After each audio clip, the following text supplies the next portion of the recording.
Good morning students. இப்போ நம்ம பார்க்க போகிற பாடம் என்னென்னா லேர்னிங் த கேம். இது என்னென்னா ஒரு ஆட்டோபயோகிராஃபி. சச்சின் டெண்டுல்கர் நமக்கு எல்லாத்துக்குமே தெரியும். அவர் வந்து ஒரு ஃபேமஸான கிரிக்கெட் பிளேயர்.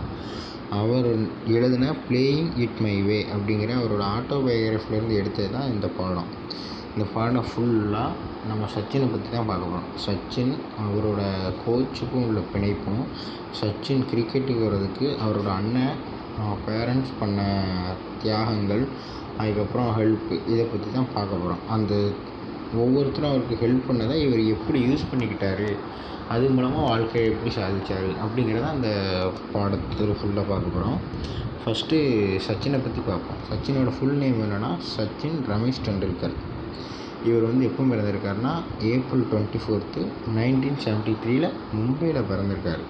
இவர் வந்து மும்பையில் பிறந்தவர்.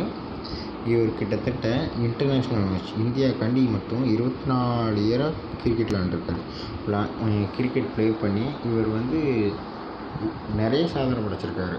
அதில் ஃபஸ்ட்டு பார்த்தோம்னா 50s எத்தனை அடிச்சிருக்காருன்னா 96 50 அடிச்சிருக்காரு. அதுக்கப்புறம் 62 மேட்ச்சில் சிறப்பாக விளாண்டு மேன் ஆஃப் த மேட்ச் வாங்கியிருக்காரு. கிட்டத்தட்ட டெஸ்ட்டில் மட்டும் 15,837 ரன் அடிச்சிருக்காரு. ஒன் டேஸில் வந்து 18,426 ரன் அடிச்சிருக்காரு. வேர்ல்டு கப்பில் இருந்து 2,278 ரன் அடிச்சிருக்காரு. அதுக்கப்புறம் ஃபஸ்ட்டு கிரிக்கெட்லேயே ஃபஸ்ட்டு 200, அதாவது டபுள் செஞ்சுரி அடித்தவர் இவரெல்லாம். வேர்ல்டு கப்பில் வந்து 241 பவுண்டரிஸ் அடிச்சிருக்காரு. மொத்தம் 100 செஞ்சுரிஸ் அடிச்சிருக்காரு. அதில் 51 டெஸ்ட்லேயும் 49 ஒன் டேலையும் அடிச்சிருக்காரு. 100 டெஸ்ட்டு அடித்ததுக்கப்புறம் 100 செஞ்சுரி அடித்ததுக்கப்புறம் தான் அவர் ரிட்டையர்மெண்ட்டே அறிவிச்சிருக்காரு. 2012 இவரை வந்து ராஜ்யசபாவில் வந்து நாமினேட் பண்ணியிருக்காங்க. ராஜ்யசபாவில் வந்து ஒரு உறுப்பினருக்கு நாமினேட் பண்ணியிருக்காங்க. அதுக்கப்புறம் November 16, 2013 ரிட்டையர்மெண்ட் அறிவிச்சிருக்காரு. இவர் வந்து மாஸ்டர் பிளாஸ்டர்னு சொல்லுவாங்க, இவங்க எல்லாத்துக்குமே தெரியும். அதுக்கப்புறம் இவர் வாங்கின அவார்ட்ஸை பற்றி பார்ப்போம். 1994 அர்ஜுனா அவார்ட்ஸ்னு ஒன்று வாங்கியிருக்காரு. 97 ராஜீவ்காந்தி கேல் ரத்னா அவார்டு வாங்கியிருக்காரு. 99 பத்மஸ்ரீ அவார்டு வாங்கியிருக்காரு. 2008 பத்ம விபூஷன் அவார்டு வாங்கியிருக்காரு. 2013 பாரத் ரத்னா விருது வாங்கியிருக்காரு. கிட்டத்தட்ட இந்தியாவில் உள்ள உயர்ந்த விருதுகள் பாதி வாங்கிட்டார் இவர். அதுக்கப்புறம் இவர் கோச்சுக்காண்டி பண்ணதை பார்ப்போம். இவரோட கோச் வந்து இறந்தப்போ January 2, 2019 இறந்துருக்காரு. அவரோட 87 வயசில். அப்போது சிவாஜி பார்க்கில் உள்ள அவர் வீட்டில் வச்சு இறந்துருப்பார். அப்போது சச்சினுக்கு நேரில் போய் அவர் இடுகாட்டு வரைக்கும் கோச்சை சுமந்துட்டு வந்து அவரோட அஞ்சலியை செலுத்தியிருக்காரு. அதுக்கப்புறம் இப்போ பாடத்தில் பார்ப்போம். ஃபஸ்ட்டு என்னென்னா ஸ்டார்டிங் ஸ்டேஜில் அவர் டென்னிஸ் பாலை வச்சு ஸ்ட்ரீட்டில் விளாடுவாராம் கிரிக்கெட்டு. அப்போ வந்து சுனில் கவாஸ்கர் தான் அவரோட ஃபேவரட் பிளேயர். அதுக்கப்புறம் வெஸ்ட் இண்டீஸ் பிளேயர் ஒருத்தர். இவங்க 2 பேரையும் மாதிரியுமே கிரிக்கெட் விளையாட மாதிரி பாசாங்க பண்ணுவாராம். இவருக்கு வந்து பேட்டிங்கை விட எல்லாருக்குமே தெரியும் அவர் பேட்டிங் சூப்பராக விளாடுவார்னு.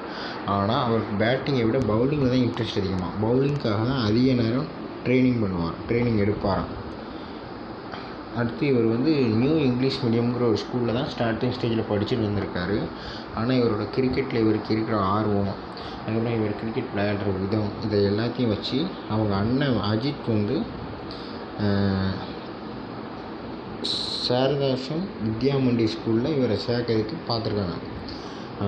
அதுக்கு ரீசன் என்னென்னா, அதில் ராம்காந்த் அச்ரேக்கர்னு சொல்லிட்டு ஒரு கோச் இருக்கார், கிரிக்கெட் கோச். அவர் வந்து ஃபேமஸான கிரிக்கெட் கோச் போயிட்டு, அதனால் அவர் நிறைய இன்ட்ரெஸ்ட் கிரிக்கெட் கொடுக்குறதுனால அங்கே போய் அவரை இவனுக்கு இன்ட்ரடியூஸ் பண்ணி வைக்கணும், அவரை கோச்சிங் கொடுக்க வைக்கணும் அப்படிங்கிற மாதிரி இது பண்ணுவாங்க. அவர் வந்து சம்மர் கேம்ப் நடத்துவார். சம்மர் டைமில் இப்போ நம்ம ஸ்கூலில் நடத்துனாங்களே அந்த மாதிரி சம்மர் கேம்ப் நடத்துவாங்க.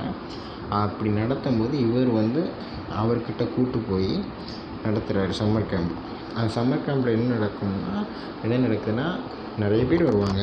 ஆனால் அதில் சம்மர் கேம்பில் இவர் ட்ரைனிங் கொடுக்கக்கூடிய ஆளை அவர் தான் செலக்ட் பண்ணுவார். அது மாதிரி இருக்கும்போது இவர் வந்து செலக்ட் பண்ண சச்சின் பேட்டிங் பண்ணுறாரு. அவர் பக்கத்துலேருந்து பார்த்துட்ருக்காரு. அவர் நிறைய ஸ்ட்ரீட்டில் நிறைய விளையாண்டுருந்தாலுமே இப்படி ஒரு நெட்டுக்குள்ளே என் பக்கத்தில் இவ்வளோ பேர் இருக்கும்போது அவர் விளையாண்டு பழக்கமே கிடையாது. அதனால் அதுக்கப்புறம் அவங்க கோச் வேறு அவரே பார்த்துருந்தனால கொஞ்சம் நர்வஸ் ஆகி சரியாக ப்ளே பண்ணல. உடனே ஆனால் அவங்க அண்ணனுக்கு தெரியும் அவர் ஸ்ட்ரீட்டில் எப்படி விளையாண்டாரு, இப்போ எப்படி விளையாடுறாருன்னு. அதனால் ஃபஸ்ட்டு அவர் ரிஜெக்ட் பண்ணிடுறாரு. அடுத்த வருஷம் வான்னு சொல்லிடுறாரு. ஆனால் அவர் மறுபடியும் அவங்க அண்ணன் போய் ஒன் மோர் சான்ஸ் கேட்டு, அந்த டைம் நீங்கள் ஒளிஞ்சிருந்து அவரை விளையாடியதை பாருங்கள் அப்படிங்கிற மாதிரி சொல்லி அதை அவர் ஏற்றுக்கிட்டு ஒளிஞ்சிருந்து பார்க்குறாரு.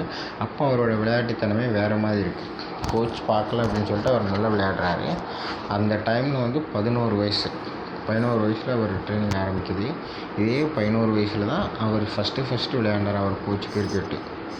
ஆனால் இவர் 11 வயசில் ஃபஸ்ட்டு விளையாடல. அதுக்கு முன்னாடி நிறைய விளையாண்டுருக்காரு கிரிக்கெட். இந்த கிரிக்கெட் வந்து அவர் எங்கே விளையாடுறாருன்னா சிவாஜி பார்க்கில் விளையாடுறாரு.